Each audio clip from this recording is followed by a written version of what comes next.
Alright, इस कहानी की शुरुआत में हमें एक बंकर के अंदर एक रोबोट दिखाया जाता है जिसका नाम मदर होता है। उसके पास एक एम्ब्रॉय है। इस एम्ब्रॉय से वो एक इंसानी बच्चे को जन्म देना चाहती है जिसकी रक्षा वो पिछले 38 सालों से कर रही है। जल्दी ही उससे एक लड़की पैदा होती है जिसका नाम वो डॉटर रखती है। वो उसे इस दुनिया की हर एक अच्छी चीजें सिखाती है। धीरे धीरे वक्त बीतता है और डॉटर थोड़ी बड़ी हो जाती है। एक दिन वो मदर से पूछती है कि बाकी के इंसान कहाँ चले गए और हम यहाँ से बाहर क्यों नहीं जाते। मदर बताती है कि इंसानों ने पूरी प्रकृति को अनबैलेंस कर दिया है। वो आपस में लड़ते थे जिस वजह से इस दुनिया से ग्रीनरी और जीवन पूरी तरह से खत्म हो गया है। हम बाहर इसलिए नहीं जा सकते क्योंकि बाहर की हवा सांस लेने के लायक नहीं है। मदर डॉटर से बहुत प्यार करती है और वो उसे दुनिया की बेस्ट डॉटर बनाना चाहती है। वो उसकी इंटेलिजेंसी को भी बार बार चेक करती है। डॉटर मदर से पूछती है कि मैं इस दुनिया में कैसे आई। मदर उसे उस जगह ले जाती है जहाँ उसने एम्ब्रॉयज को रखा होता है। वो बताती है कि ठीक इसी तरह मेरे पास तुम्हारा भी एक एग सेल था, इसी से मैंने तुम्हें बनाया है।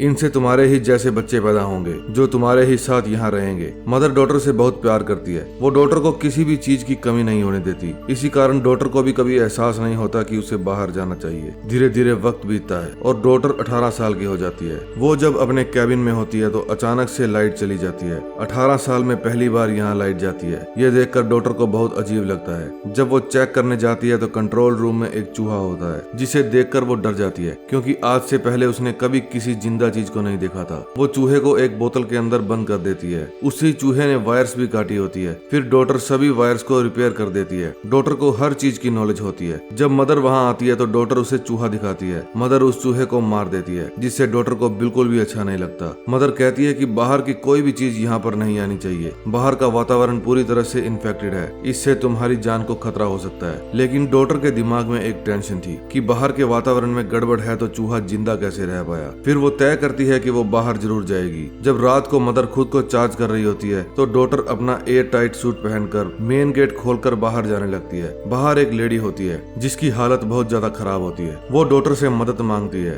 डॉटर उसे अपनी ही तरह एक खास सूट पहनाती है। मदर जब पूरी तरह से चार्ज हो जाती है तो उसे पता चल जाता है कि मेन गेट खुला है। वो जब मेन गेट के पास जाती है तो वहाँ डॉटर होती है। वो डॉटर से कहती है कि तुमने दरवाजा क्यों खोला, आज के बाद कभी भी इस दरवाजे को मत खोलना। जब सही वक्त आएगा तो मैं खुद तुम्हें बाहर भेज दूंगी। लंबे चौड़े भाषण के बाद वो वहाँ से चली जाती है। मदर के जाने के बाद डॉटर उसी लेडी के पास जाती है जिसे वो सूट पहनाकर अंदर ले आई थी। वो उसे पीने के लिए पानी देती है। तभी वहाँ मदर आ जाती है। वो उस लेडी को देख लेती है। उस लेडी के पास गन भी होती है जिसे वो मदर पर हमला भी करती है। मदर उसे पकड़ लेती है। तभी डॉटर कहती है कि उसे छोड़ दो, उसकी बॉडी में कोई भी इन्फेक्शन नहीं है। डॉटर के कहने पर मदर उसे छोड़ देती है और उसका ट्रीटमेंट करने के लिए भी मान जाती है। वो उसे कैबिन में जाने के लिए कहती है लेकिन वो रोबोट पर विश्वास नहीं करती और अपना इलाज करवाने से इनकार कर देती है। डॉटर को कुछ भी समझ में नहीं आ रहा होता क्योंकि मदर ने आज तक डॉटर से झूठ बोला था कि बाहर कोई भी जिंदा नहीं है। फिर डॉटर मदर के पास जाती है और कहती है कि आपने कहा था बाहर इन्फेक्शन फैला हुआ है और बाहर कोई भी जिंदा नहीं है, तो ये जिंदा कैसे है? बाहर और भी लोग जिंदा होंगे, हमें उनकी मदद करनी चाहिए। दरअसल ये सब बातें मदर ने ही डॉटर को सिखाई होती है, इसलिए वो इतनी दयालु होती है। मदर कहती है ये पूरी लैब इंसानों ने बनाई थी। उन्हें पता चल गया था कि बाहर दुनिया खत्म होने वाली है। मुझे नहीं पता अब तक इंसान बाहर जिंदा कैसे हैं। तुम उस लेडी के पास जाकर उससे पूछो बाहर कितने लोग जिंदा हैं। वो मुझसे डरी हुई है। मैं अगर उससे पूछूंगी तो वो मुझे कुछ नहीं बताएगी। जब डॉटर उस लेडी के पास जाती है तो देखती है कि उसे गोली लगी है। डॉटर कहती है कि डरो मत, मैं खुद तुम्हारा इलाज करूंगी। फिर वो मदर की मदद से उसकी गोली को निकाल देती है। वो लेडी धीरे धीरे रिकवर होना शुरू हो जाती है। उन दोनों के बीच काफी सारी बातें होती है।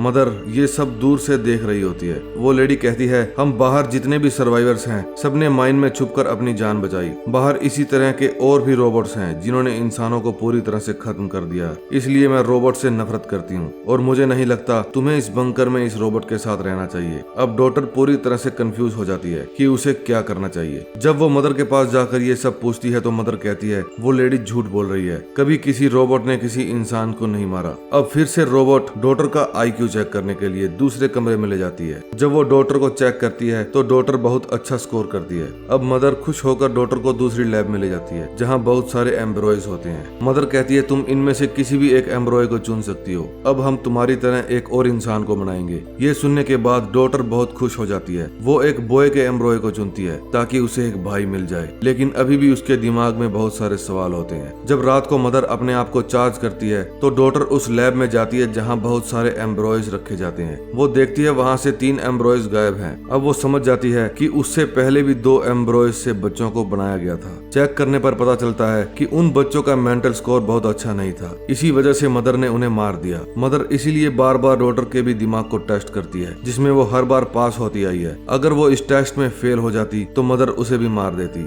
ये जानकारी मिलने के बाद डॉटर बहुत परेशान हो जाती है। उसे उस लेडी की बातों पे पूरा विश्वास हो जाता है। फिर वो उस लेडी के पास जाती है। लेडी डॉटर से कहती है कि हमें यहाँ से भाग जाना चाहिए। डॉटर कहती है कि मैं ऐसा नहीं कर सकती, मेरा भाई जल्द ही यहाँ पर आने वाला है, मैं उसे रोबोट के बीच में नहीं छोड़ सकती। मदर उन दोनों की सारी बातें सुन लेती है। वो कहती है कि तुम यहाँ से भाग नहीं सकती। मदर डॉटर को एक कैबिन में बंद कर देती है और उस लेडी को टॉर्चर करना शुरू कर देती है। इससे पहले कि मदर उस लेडी को मारती, डॉटर उस कैबिन के ग्लास को तोड़कर बाहर आ जाती है। जब वो हेल्प करने के लिए उस लेडी के पास जाती है तो वो लेडी उसे पकड़ लेती है। वो मदर से कहती है कि अगर तुमने मेन गेट नहीं खोला तो मैं इसे मार डालूंगी। मदर नहीं चाहती थी कि डॉटर किसी भी कीमत पर मारी जाए, इसीलिए उसे मजबूरी में दरवाजे खोलने पड़ते हैं। जब डॉटर उस लेडी के साथ बाहर जाती है तो वो बाहर जाकर देखती है कि चारों तरफ अंधेरा है, हर तरफ धूल ही धूल छाई है और राख ही राख फैली हुई है। दरअसल इंसानों ने धरती पर ऐसी ऐसी जंगें लड़ी थी जिससे धरती का वातावरण पूरी तरह से प्रदूषित हो गया था। जब वो थोड़ा आगे जाती हैं तो देखती हैं वहाँ पर फसलें होती है जिन्हें बड़े बड़े रोबोट्स उगा रहे होते हैं। वे उनकी रक्षा कर रहे होते हैं। डॉटर को कुछ भी समझ में नहीं आता कि ये ऐसा क्यों कर रहे हैं। वो उस लेडी के साथ आगे बढ़ती रहती है। आगे जाके वो लेडी उसे एक कंटेनर में ले जाती है। डॉटर हैरान हो जाती है क्योंकि उस लेडी ने कहा था कि वो अपने साथियों के साथ माइन में रहती है। इसका मतलब वो लेडी झूठ बोल रही थी। जब डॉटर उससे पूछती है तो वो लेडी बताती है कि हाँ, पहले रहा करती थी, लेकिन जब हमारा सारा खाना खत्म हो गया तो मेरे साथी एक एक करके मारे गए। मुझे खुद को बचाने के लिए यहाँ पर आना पड़ा। इस दुनिया में अब मेरे अलावा कोई भी इंसान नहीं बचा है। ये बात सुनकर डॉटर को उस पर गुस्सा आ जाता है। वो कहती है तुमने मुझसे झूठ कहा, मुझे लगा बाहर और भी इंसान होंगे।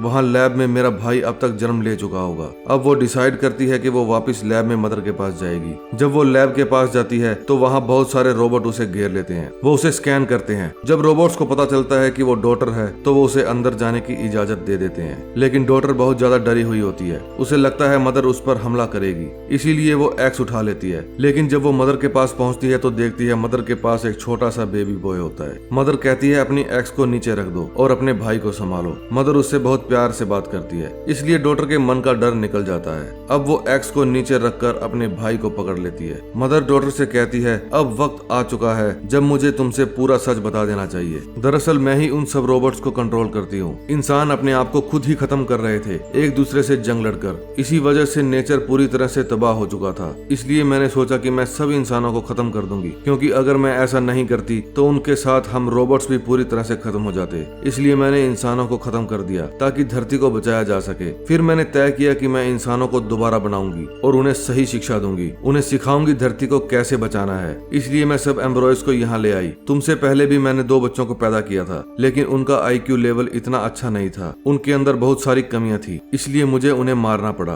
क्योंकि मैं अगर गलत लीडर को चुन लेती तो इस मिशन का कोई फायदा नहीं होता। इंसान फिर वही सब करते जो उन्होंने पहले किया था। तुम IQ में और इंसानियत टेस्ट में हर बार पास हुई हो। मैंने तय किया था कि जब तुम 18 साल की हो जाओगी तो मैं तुम्हें सारा सच बता दूंगी। अब तुम्हें ही इन बच्चों को पालना है। तुम्हें उनको नेचर के बारे में सब कुछ बताना है कि किस तरह धरती पहले जैसी होगी, रहने के लायक। जब तक ये सब बच्चे बड़े होंगे मेरे रोबोट्स बाहर की दुनिया को फिर से रहने के लायक बना देंगे। अब इस नई दुनिया की लीडर तुम होगी। वो जो लेडी यहाँ पर आई थी वो भी मेरा ही प्लान था। मैं चाहती थी तुम उसके साथ बाहर जाओ और बाहर की दुनिया को देखो। लेकिन जब तुमने अपने भाई के लिए वापस आने का फैसला किया तब तुम अपने आखिरी इम्तिहान में भी पास हो गई। तुम मेरे अकॉर्डिंग बिल्कुल परफेक्ट हो। मदर कहती है अब मेरा काम खत्म हो गया है। तभी डॉटर कहती है कि मैं चाहती हूँ कि आगे की कमान मैं ही संभालूं। अब धरती पर मानव जाति को इन रोबोट से कोई खतरा ना हो, भले ही इसका कारण जो भी हो। बस ये कहकर डॉटर मदर को शूट कर देती है। तभी हमें बाहर का सीन दिखाया जाता है। एक रोबोट उस कंटेनर तक जाता है और उस लेडी से कहता है कि हमने जिस मकसद के लिए तुम्हें जिंदा रखा था अब वो मकसद पूरा हो गया है। फिर वो उस लेडी को मार देते हैं क्योंकि वे नहीं चाहते थे कि धरती पर कोई भी ऐसा इंसान हो जिसके अंदर नफरत हो, गुस्सा हो या किसी दूसरे को नुकसान पहुंचा सके।